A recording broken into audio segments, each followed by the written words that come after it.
Welcome to the world of daily life stories. Don't forget to like and subscribe so you don't miss new stories. Enjoy listening. The flight begins with suspicion. The atmosphere at LAX was a mix of chaos and routine as travelers navigated their way through terminals filled with the hum of conversations, the rhythmic clinking of luggage wheels, and the occasional announcement over the intercom. Amara Johnson, a poised and confident woman in her late 30s, moved with purpose. Dressed in a navy blue suit with understated gold lapels, she carried two items, a small leather carry-on bag slung over her shoulder and a sleek, metallic briefcase clutched firmly in her right hand. Amara was no ordinary traveler. A decorated military veteran and accomplished attorney, she was returning to Washington, D.C., after being honored with the nation's highest civilian award for her contributions to national security and justice. The briefcase she carried wasn't just a piece of luggage, it held the medal she had been awarded, a testament to years of dedication, sacrifice, and unyielding perseverance. Yet, as she approached her gate, she noticed the subtle shift in the atmosphere around her. Her presence, confident yet understated, seemed to command attention, not all of it welcome. Her rich brown skin, paired with the aura of authority she carried, made her the subject of curious glances and whispered conversations. As she stepped into the first-class line, the gate agent's demeanor shifted. "Good evening, ma'am. May I see your boarding pass?" The tone was polite but carried a faint undercurrent of suspicion. Amara handed over her boarding pass and ID with a composed smile, meeting the agent's gaze directly. After a brief pause, too brief to be overtly suspicious but long enough to feel pointed, the agent nodded and returned her documents. "Enjoy your flight." Amara walked down the jet bridge, aware of the looks that followed her. She wasn't new to this. Years of navigating environments where she was often the only black woman had taught her to recognize the signs of unspoken judgment. She had learned to let it wash over her without breaking stride, though each encounter left an invisible mark. The first-class cabin was a sanctuary of luxury and calm compared to the bustling terminal. The cushioned leather seats and soft lighting offered a brief reprieve. Amara placed her briefcase in the overhead compartment with practiced precision, ensuring it was secure before locking it. She then settled into her window seat and began flipping through the notes in her leather notebook. Moments later, a flight attendant named Sarah approached her. Sarah's overly bright smile and overly casual tone betrayed her unease. "Can I help you with that?" she asked, nodding toward the briefcase. "No, thank you," Amara replied firmly, her tone polite but unyielding. She didn't miss the way Sarah's gaze lingered on the case as if it were a Pandora's box waiting to be opened. "Is there anything valuable in there?" Sarah pressed, her curiosity thinly veiled. "Just personal items," Amara answered, her voice calm but resolute. She turned her attention back to her notes, signaling the end of the conversation. Sarah hesitated but eventually walked away, her curiosity unabated. She whispered to a colleague, a younger attendant named Emily, who glanced toward Amara's seat. Their conversation was brief, but laden with assumptions. Emily, visibly anxious, approached the co-pilot as the final boarding call echoed through the plane. "There's a passenger in first class with a suspicious-looking case," Emily whispered. "She seems different. I think we should keep an eye on her." The co-pilot, a middle-aged man with salt and pepper hair, frowned. "Different how?" he asked, his tone skeptical. Emily hesitated. "I don't know. She's very composed, but something about her feels off. In that case, it's locked." "What if it's dangerous?" The co-pilot glanced toward the first-class cabin. He was reluctant to act on vague concerns, but understood the heightened security protocols airlines followed. "Keep an eye on her," he instructed. "If anything seems out of place, let me know." Unaware of the growing tension among the flight crew, Amara remained in her seat, focused on her notes. She was preparing for an important meeting in Washington, where she would address a committee on security reforms she had spearheaded. Her mind was occupied with logistics and strategies, not the whispers and sideways glances around her. As the plane taxied to the runway, the tension among the crew only grew. Sarah and Emily exchanged nervous glances, each convinced they were doing the right thing by being cautious. Sarah whispered to another attendant, who in turn whispered to yet another. The ripple of suspicion spread, fueled by their collective unease. Amara, however, noticed everything. Years of training had honed her observational skills to a razor's edge. She saw the quick glances in her direction, the hushed conversations, and the subtle yet unmistakable shift in the atmosphere. She could almost feel the weight of their assumptions pressing down on her. It wasn't the first time she had been subjected to this kind of scrutiny, and she knew it wouldn't be the last. As the plane took off, Sarah approached the head flight attendant, a seasoned professional named Margaret, with her concerns. "I think we should report her," Sarah said, her voice low but urgent. Margaret frowned. "Report her for what?" "The briefcase," Sarah replied. "It's locked, and she's very protective of it. It could be something dangerous." Margaret sighed. "Did she give you any reason to suspect that?" Sarah hesitated. "No, but—" "Then let it go," Margaret said firmly. "We can't jump to conclusions based on someone's appearance or demeanor. Focus on your job." Sarah nodded reluctantly but couldn't shake her unease. As the flight continued, the undercurrent of suspicion lingered, creating a tension that was palpable yet unspoken. Amara, still seated quietly, felt the storm brewing around her. She didn't know yet what it would reveal, but she was ready for whatever came next. Tensions at 30,000 feet. The hum of the engines filled the cabin as the flight cruised at 30,000 feet. Amara sat still, her posture impeccable, her mind a fortress against the growing unease around her. Though she appeared to be engrossed in the notes spread across her lap, her senses remained alert. She could feel the ripple of attention, the stolen glances, the whisper of voices just beyond earshot. Years in high-stakes environments had taught her to recognize when she was being scrutinized. Across the aisle, Sarah and Emily huddled near the galley, their voices low but their gestures animated. Sarah's concern about Amara had now evolved into an unshakable conviction. "Margaret doesn't understand," she hissed. "We can't take chances. That case could be anything." Emily nodded nervously. "What if it's a threat? We'd be responsible if something happened." Margaret, who had overheard snippets of their conversation earlier, intervened with an air of authority. "Enough, you two. There's no evidence of wrongdoing. We're here to ensure the safety and comfort of all passengers, and that includes her." Sarah's lips tightened, but she nodded. Margaret's stern gaze lingered for a moment before she returned to her duties, leaving Sarah and Emily to stew in their shared apprehension. Meanwhile, Amara adjusted the notebook on her lap, her fingers brushing over the embossed initials on the cover. The briefcase above her head contained far more than just the medal she had been awarded. It held confidential documents, the culmination of her years of work, outlining strategies to address systemic issues within national security agencies. The weight of its contents was matched only by the weight of the responsibility she felt to protect them. As the flight attendants continued their silent debate, a new wrinkle emerged. A passenger seated a few rows behind Amara, a man in his 50s with a sharp suit and an air of entitlement, had been watching the interactions unfold. His name was Richard Hayes, a high-powered corporate executive accustomed to getting his way. Richard's curiosity was piqued.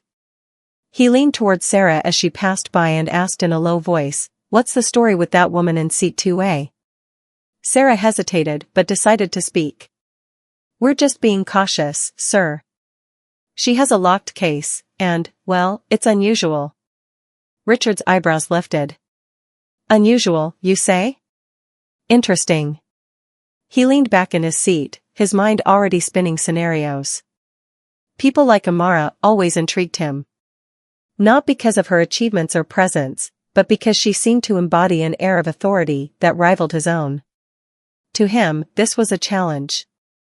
As the flight attendants resumed their service, Richard decided to act. He summoned Emily with the press of a button. "Excuse me," he said, his voice smooth but insistent. "I couldn't help but notice the commotion earlier. Shouldn't we know what's in that case? For everyone's safety?" Emily flushed. Sir, we've been instructed to leave it be unless there's cause for concern. Richard frowned, his displeasure evident. Sometimes, waiting for a reason is too late.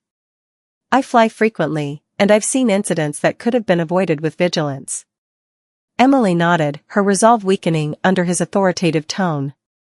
I'll speak to Margaret, she said. As Emily approached Margaret, her nervous energy spilled over. Richard Hayes is concerned too, she said quickly. He's saying we should act. What if something really is wrong? Margaret sighed deeply. She looked at Emily, then toward Amara's seat. Margaret had been in the airline industry for over 2 decades, and she prided herself on her ability to read situations. This one felt more like a matter of prejudice than genuine danger, but the growing unrest among her team and the involvement of a demanding passenger like Richard made her question her instincts. Reluctantly, she walked to the cockpit to consult the captain. The captain, a seasoned pilot named Gregory Sands, listened intently as Margaret outlined the situation. He leaned back in his seat, his expression unreadable. You're telling me that a passenger with a locked briefcase and a calm demeanor is causing this much concern? Gregory asked, his tone skeptical. It's not just that, Margaret replied. It's the perception. The crew is on edge, and now a first-class passenger is pressing the issue. Gregory sighed.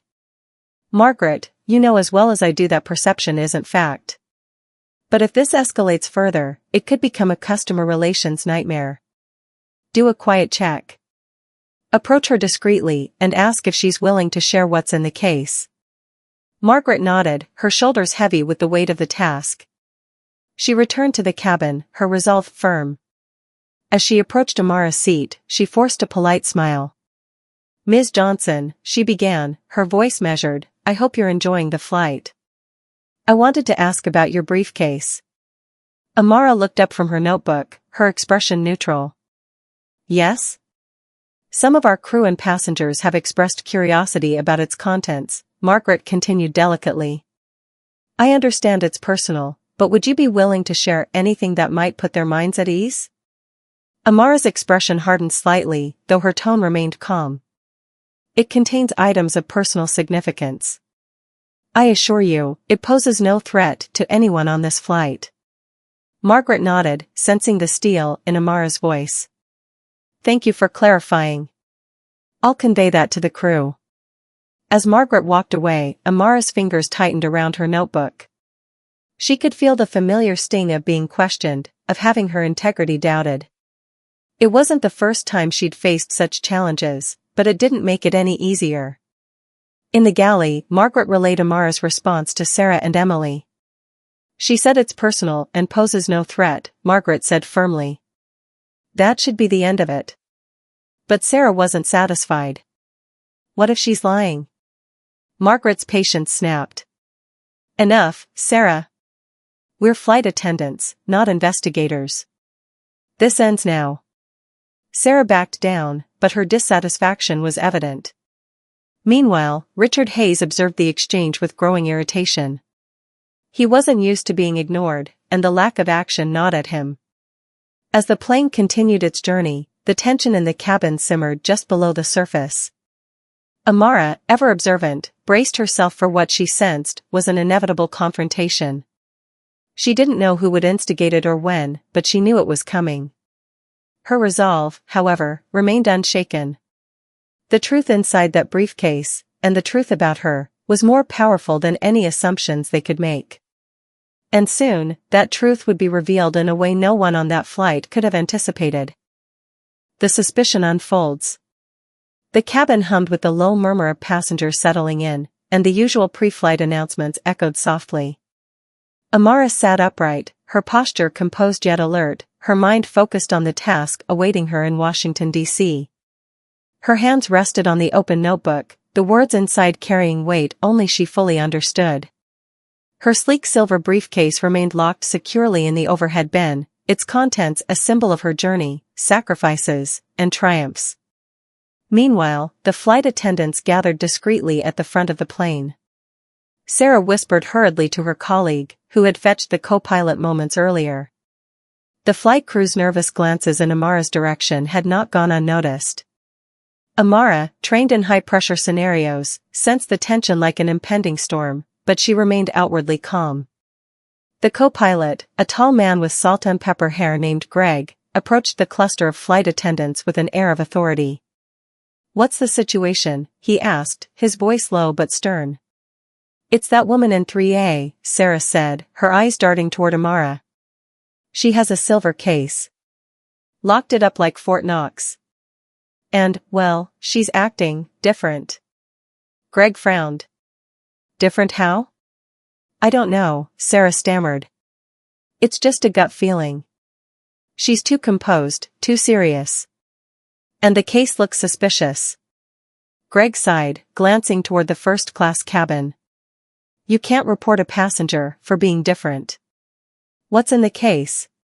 "She said it's personal items," Sarah replied, her voice barely above a whisper.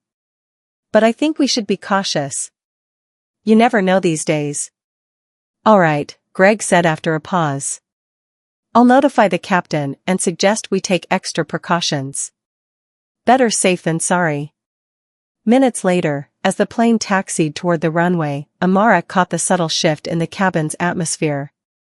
A male passenger across the aisle gave her a long, curious look before quickly averting his gaze. A flight attendant walked by, her movements stiff, avoiding eye contact. Amara closed her notebook and leaned back in her seat, her sharp instincts telling her something was brewing. When the seatbelt sign dinged off after takeoff, the captain's voice crackled over the intercom, announcing the flight's cruising altitude and expected arrival time. Amara barely noticed, her mind now piecing together the unease around her. She could practically hear the whispers, though none reached her directly. A sudden tap on her shoulder startled her. Sarah stood beside her, the bright smile she wore earlier replaced by a more subdued expression. "Ms. Johnson, may I have a word?" Amara nodded calmly, unbuckling her seatbelt. "Of course. If you don't mind," Sarah added, "could you bring your briefcase?" Amara's eyes narrowed slightly. Her voice remained steady. "Is there an issue?" "Oh, no issue," Sarah said too quickly. "Just a routine security check. We'll handle it discreetly." Amara hesitated, then stood and retrieved her briefcase. As she followed Sarah to a small section near the galley, she felt the weight of the passengers' eyes on her back. Whispers erupted like ripples through the cabin. At the galley, Sarah was joined by Greg and another flight attendant. They formed a semicircle around Amara, their expressions a mix of unease and determination. The narrow corridor seemed to grow smaller, the hum of the engines amplifying the tension. "Ms. Johnson," Greg began, his tone measured, "I'm the co-pilot of this flight. We've had a report of unusual behavior concerning your luggage." "Unusual behavior?" Amara asked, raising an eyebrow. "What exactly does that mean?" Greg hesitated. "We're not accusing you of anything, but we have a responsibility to ensure the safety of all passengers. We'd like to inspect your briefcase." Amara's grip tightened on the handle of the silver case. "With all due respect, what grounds do you have for this inspection?" "I have complied with all security protocols and passed through TSA screening." "It's just a precaution," Sarah interjected, her voice trembling slightly. "We need to verify its contents." Amara's jaw tightened. She had been in this position before, accused, scrutinized, judged. But this time it felt personal, deliberate. "I'm not comfortable with this," she said firmly. "My briefcase contains sensitive materials. It's not something I can allow just anyone to open." Greg exchanged a glance with Sarah, then took a step forward. "We understand, but refusing to comply could escalate the situation." Amara's gaze bore into his. "Escalate?" she repeated. "Are you threatening me?" Before Greg could respond, another voice cut through the tension. "Excuse me, what's going on here?" A middle-aged woman in business attire had approached, her expression sharp and disapproving. "Why is this passenger being singled out?" "She's just being questioned," Sarah said quickly. "It's a routine matter." The woman crossed her arms. It doesn't look routine to me. And I'd like to know why the only black woman in first class is being interrogated over her luggage. Greg's face flushed. Ma'am, we're ensuring safety. It has nothing to do with. Don't insult my intelligence, the woman snapped. She turned to Amara. Do you need legal representation? Because I'm an attorney, and I won't stand by while you're harassed. The tension crackled like a live wire. Amara took a deep breath, her resolve hardening. Thank you, she said to the woman. But I can handle this. Turning back to Greg and Sarah, she spoke with quiet authority. If you insist on inspecting this case, I demand a witness and a written statement explaining your actions. Otherwise, this ends here. Greg hesitated, clearly weighing his options. The passenger's curiosity had turned into open stares, and the murmurs had grown louder. Any further action could spiral into a public spectacle.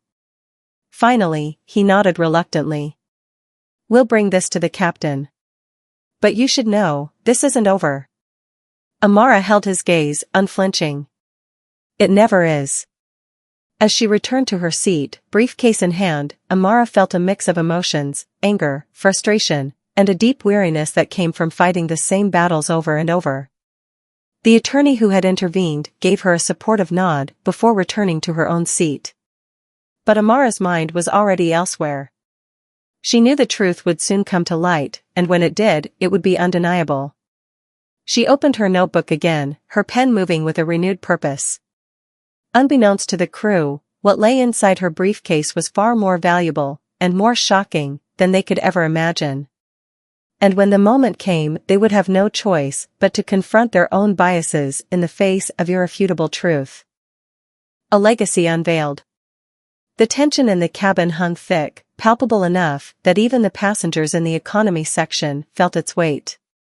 Amara sat silently in her seat, her posture as straight as a soldier in formation. Her silver briefcase was now securely placed beneath her feet. The whispers around her had grown louder, and the flight attendants avoided her row entirely, their unease evident. As the flight reached cruising altitude, the captain made another announcement. His voice, steady and professional, tried to mask the unease that had seeped into the crew's dynamic. Ladies and gentlemen, this is your captain speaking. We want to thank you for choosing to fly with us. Please enjoy the flight, and let us know if there's anything we can do to make your journey more comfortable. The announcement did little to quell the passengers' curiosity. Across the aisle, a young man with headphones glanced at Amara repeatedly. Behind her, a couple whispered in hushed tones, the woman's words barely audible. What do you think is in that case? It must be something dangerous. Amara pretended not to notice.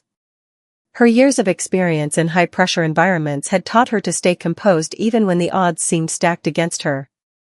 She opened her leather-bound notebook again, this time flipping to a blank page. Her pen moved with purpose as she began writing. In the cockpit, Greg stood with his arms crossed, speaking to the captain, a grizzled man named Captain Lewis. I still think we need to take action, Greg insisted. That case could be anything. Captain Lewis leaned back in his chair, his brow furrowed. Greg, you're jumping to conclusions. She's a first-class passenger, passed TSA screening, and hasn't done anything wrong. Do you really want to turn this into an incident? She's acting suspicious, Greg pressed. And Sarah said. Enough with what Sarah said, Captain Lewis interrupted. You're basing this on gut feelings and biases, not facts. If we push this without cause, we could face serious consequences, not to mention a PR nightmare. Greg frowned but didn't argue further. He knew Captain Lewis was right, but his unease lingered. Back in the cabin, Sarah returned to the galley, her nerves frayed. She glanced at her colleague, a younger flight attendant named Jamie, who had been watching the situation unfold with growing discomfort. This doesn't feel right, Jamie said quietly. She hasn't done anything. Sarah sighed. I know, but what if? What if what? Jamie interrupted.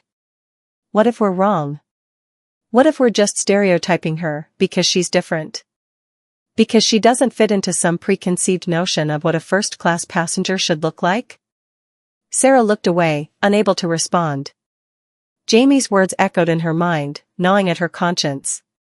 The flight continued uneventfully for another hour until a passenger in the back row suddenly began coughing violently.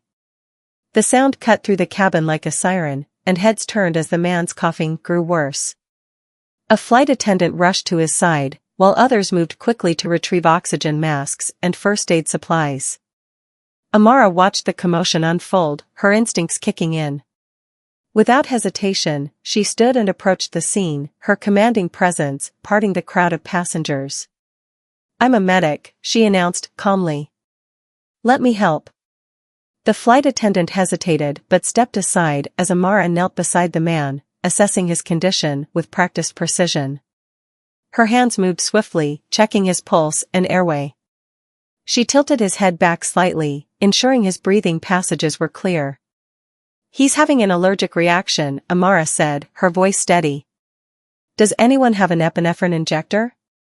A woman a few rows back stood up, holding out a small case. "I do, I'm a nurse." Together, Amara and the nurse administered the injection, stabilizing the man's breathing within minutes. The cabin erupted in applause, and the flight attendants exchanged relieved glances. Amara returned to her seat without a word, the silver briefcase once again at her feet. For a brief moment, the tension in the cabin seemed to dissipate, replaced by gratitude for her quick actions. As the plane began its descent into Washington, D.C., the atmosphere shifted again. Greg approached Amara's seat, his expression a mix of uncertainty and contrition. "Ms. Johnson," he began, his voice lower than before. "I want to thank you for what you did back there. You likely saved that man's life." Amara nodded politely but said nothing. Greg hesitated before continuing. I'd also like to apologize. We may have overreacted earlier." Amara's eyes met his, and for the first time, her voice carried a sharp edge. "You didn't overreact. You let your biases dictate your actions. You saw a black woman in first class with a locked case, and you assumed the worst. That's not overreacting, it's profiling." Greg looked away, his face reddening. "You're right," he admitted quietly. "And I'm sorry." Amara didn't reply, instead turning back to her notebook. Her words were not meant to be harsh, but honest, a truth Greg and the crew needed to hear. As the plane landed and passengers began to disembark, Amara remained seated, waiting for the crowd to thin. When she finally stood to leave, Sarah approached her hesitantly. "Ms. Johnson," Sarah began, her voice trembling slightly. "I just wanted to say, I'm sorry. I was wrong to judge you." Amara regarded her for a moment, then offered a small, tired smile. "Apology accepted. But next time, remember this moment before making assumptions about someone else."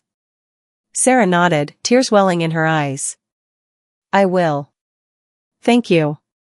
As Amara stepped into the bustling terminal, she was greeted by a small delegation of uniformed officers and dignitaries holding signs with her name. Cameras flashed, and a murmur of awe rippled through the crowd. A man in a sharp suit stepped forward, extending his hand. "Colonel Johnson," he said with a smile. "Welcome to Washington. We're honored to have you." Amara smiled faintly, shaking his hand. She handed him the silver briefcase, which he opened carefully. Inside lay a folded flag, a Congressional Medal of Honor, and a series of classified documents. The crowd gasped as the truth became clear.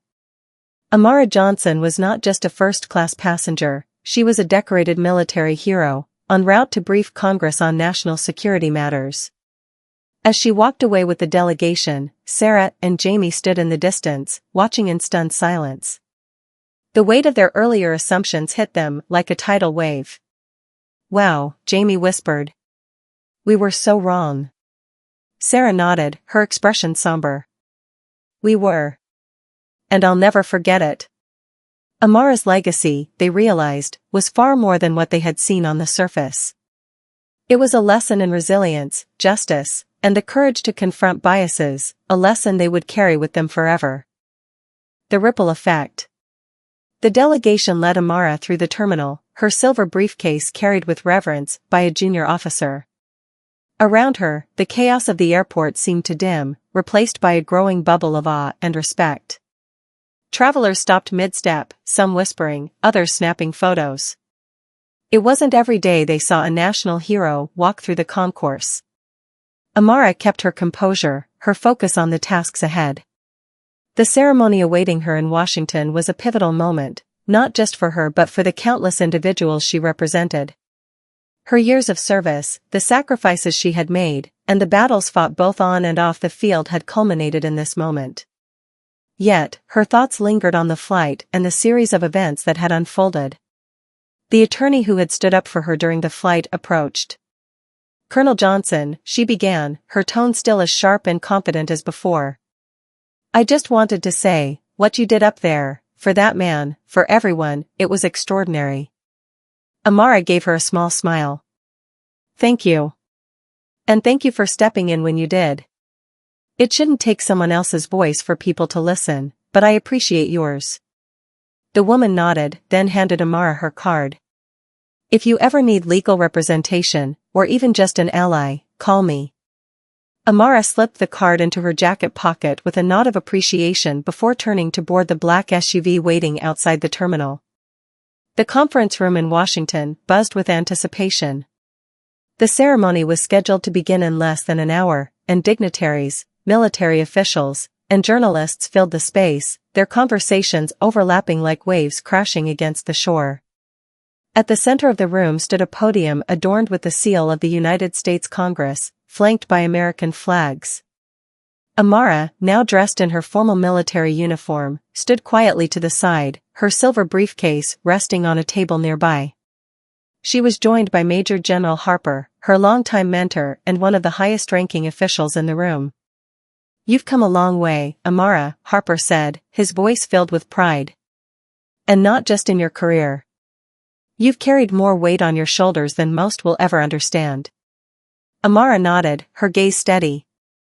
"I had to. If I didn't, who would?" Harper placed a hand on her shoulder. "Today is about more than just you, though. It's about breaking barriers. Showing the world what resilience looks like.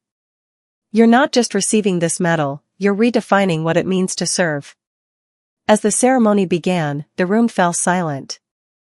A senior congresswoman took the stage, her voice echoing through the chamber as she detailed Amara's accomplishments. The stories of her bravery in the field, her leadership under fire, and her unwavering commitment to her country painted a picture of not just a soldier but a symbol of excellence. Finally, it was Amara's turn. She approached the podium with measured steps, the Medal of Honor now draped around her neck. The silver briefcase remained unopened on the table beside her, its presence a silent testament to the weight of her mission. Amara looked out at the crowd, her voice steady and deliberate as she began to speak. "Today, I stand here not just as an individual, but as a representative of countless others who have fought battles seen and unseen. Those who have carried burdens beyond the battlefield, burdens of bias, assumptions, and systemic barriers that seek to diminish our achievements." She paused, her gaze sweeping across the room. "On my flight here, I was reminded of those barriers. Despite my service, my accolades, and my intentions, I was reduced to a subject of suspicion simply because of who I am and how I look." The room tensed, her words cutting through the air like a blade. "But I do not tell you this to seek pity or outrage. I tell you this because it is a truth we must confront. It is a reminder that the fight for justice, for equity, for understanding, is far from over. And it is a fight that extends beyond any uniform, rank, or title." She gestured toward the briefcase. "Inside this case are documents outlining my latest mission, a mission that will shape the future of our national security. But this case also represents something far more profound. It represents trust. Trust in our institutions, trust in our leaders, and trust in one another." Amara's voice softened, but her conviction remained firm. "Let us not allow fear or prejudice to erode that trust. Let us hold ourselves accountable, not just for our actions, but for our assumptions. Because the true strength of this nation lies in its people. All its people. The room erupted in applause, the sound echoing through the chamber like thunder. Tears glistened in the eyes of many, while others nodded solemnly, her words resonating deeply. Back on the plane, the flight attendants who had doubted Amara's intentions sat together in the break room. Sarah clutched her phone, watching a live stream of the ceremony. She and Jamie exchanged glances as Amara's speech concluded. "I feel awful," Sarah admitted, her voice barely above a whisper. "We treated her like a criminal, and she's a hero." Jamie placed a hand on her shoulder. "We can't change what we did, but we can learn from it. And we can make sure we never make someone else feel like that again." Sarah nodded, wiping her eyes. "I'll start by writing her an apology letter. It's the least I can do." As Amara left the ceremony, the weight she had carried for so long felt a little lighter. The whispers of doubt and suspicion from the flight now felt like distant echoes. She knew the journey ahead would still be fraught with challenges, but she also knew she wasn't walking it alone. She stepped outside into the crisp evening air, her briefcase in hand. The city lights sparkled around her like a constellation, each one a symbol of hope, resilience, and the possibility of a better tomorrow. Amara Johnson, a soldier, a leader, and a symbol of change, walked forward, ready for whatever came next.